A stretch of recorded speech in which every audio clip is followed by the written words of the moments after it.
అంబేద్కర్ను parliament సాక్షిగా అవమానపరిచారు అనేటటువంటి comments నేపథ్యంలో ఇవాళ తెలంగాణ శాసనసభ ఎదుట ఉన్న అంబేద్కర్ విగ్రహం సాక్షిగా కాంగ్రెస్ పార్టీ శాసనసభ్యులు శాసన మండలి సభ్యులు నిరసన తెలిపారు. ఇదే అంశానికి సంబంధించి బీజేపీ ఎమ్మెల్యే పాయల్ శంకర్ గారు ఉన్నారు. సార్, ఈ కామెంట్స్ని ఎట్లా చూస్తారు? కాంగ్రెస్ పార్టీ విమర్శిస్తూ ఉంది అమిత్ షా చేసినటువంటి కామెంట్స్ సంబంధించి. ఈరోజు రాజకీయంగా భూస్థాపితమైనటువంటి కాంగ్రెస్ పార్టీకి వేరే అంశం లేక మాట్లాడని మాటలు మాట్లాడినట్టుగా ఈరోజు చిత్రీకరించేటటువంటి ప్రయత్నం చేస్తున్నది. అంబేద్కర్ గారి ఆశయాలకు ఆలోచనలకు అనుగుణంగా భారతీయ జనతా పార్టీ ముందుకు పోతా ఉన్నది. అంబేద్కర్ గారు గొప్పగా ఆలోచించారు. ఈ దేశంలో ఉన్నటువంటి చిట్ట చివరి వరుసలో ఉన్నటువంటి వ్యక్తికి ప్రభుత్వ ఫలాలు అందినప్పుడే నిజమైన స్వాతంత్రం అని అంబేద్కర్ గారు చెప్పిండు. ఆ విధానాన్ని ఈరోజు నరేంద్ర మోడీ గారు కొనసాగిస్తూ ఉన్నారు.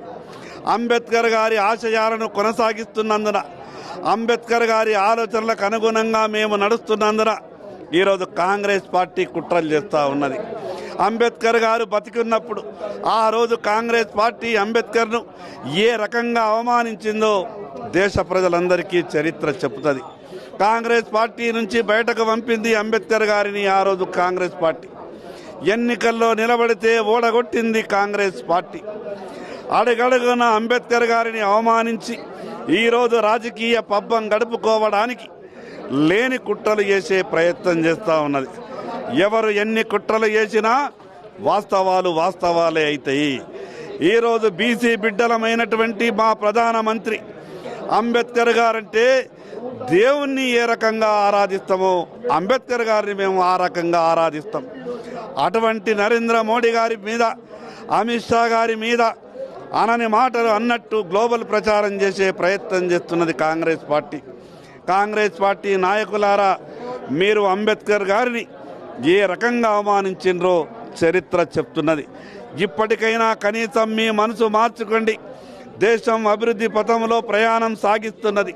11వ స్థానంలో ఉన్నటువంటి ఈ దేశ ఆర్థిక వ్యవస్థని నరేంద్ర మోడీ గారు అంబేద్కర్ గారు ఇచ్చినటువంటి రాజ్యాంగాన్ని అనుసరించి కష్టపడి పనిచేసి ప్రపంచ దేశాల మన్నలను పొందుతూ 3వసారి దేశ ప్రధానమంత్రిగా అయ్యి ఈరోజు దేశ ప్రజలకు సేవ చేస్తూ దేశాన్ని ముందుకు తీసుకెళ్తున్నటువంటి తరుణములో సహకరించాల్సింది పోయి ఇక్కడ కాంగ్రెస్ పార్టీ కేవలం రాజకీయ అక్కసుతోనే విమర్శలు చేస్తున్నది తప్పితే దాంట్లో ఎక్కడా కూడా వాస్తవం లేదు.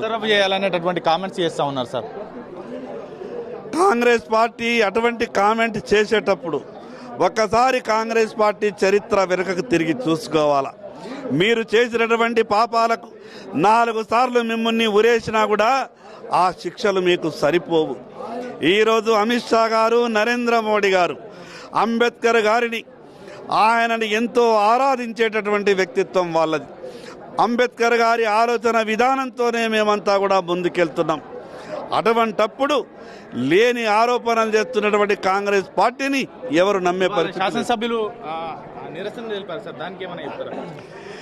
శాసనసభ్యులు ఈరోజు వారే ముందు అంబేద్కర్ గారిని అవమానించారు. ఒక పక్క దేవునితో సమానమని మాట్లాడుతున్నటువంటి కాంగ్రెస్ నాయకులారా, దేవుళ్ళ ఫోటోల దగ్గరికి, దేవుళ్ళ విగ్రహాల దగ్గరికి చెప్పులతో బూట్లతో వెళ్తారా? ఈరోజు చెప్పులతో బూట్లతో కాంగ్రెస్ పార్టీ నాయకులు, ఎమ్మెల్యేలంతా కూడా ఏ రకంగా మీరు చెప్పులతో బూట్లతో వెళ్ళిండ్రో ఈ తెలంగాణ సమాజానికే కాదు దేశ ప్రజలందరికీ ముందుగా కాంగ్రెస్ పార్టీ క్షమాపణ చెప్పాల్సిందిగా డిమాండ్ చేస్తున్నారు. Thank you so much sir. ఇది ఓవరాల్గా కాంగ్రెస్ పార్టీ అంబేద్కర్ను అవమానించింది. ఆయన విగ్రహం వద్దకు దేవుడితో సమానంగా భావించేటటువంటి కాంగ్రెస్ నేతలు ఆయన విగ్రహం వద్దకు చెప్పులు బూట్లతో ఏ విధంగా వెళ్తారు, అదేవిధంగా అమిత్ షా పార్లమెంట్లో అనని మాటలను అన్నారనేటటువంటి అక్కస్తో అబద్ధపు ప్రచారం చేస్తున్నారనేది కూడా బీజేపీ ఎమ్మెల్యే పాయల్ శంకర్ గారు చెప్తున్నటువంటి మాట. కెమెరా పర్సన్ నర్సింగ్తో రాజు, స్వతంత్ర టీవీ, హైదరాబాద్.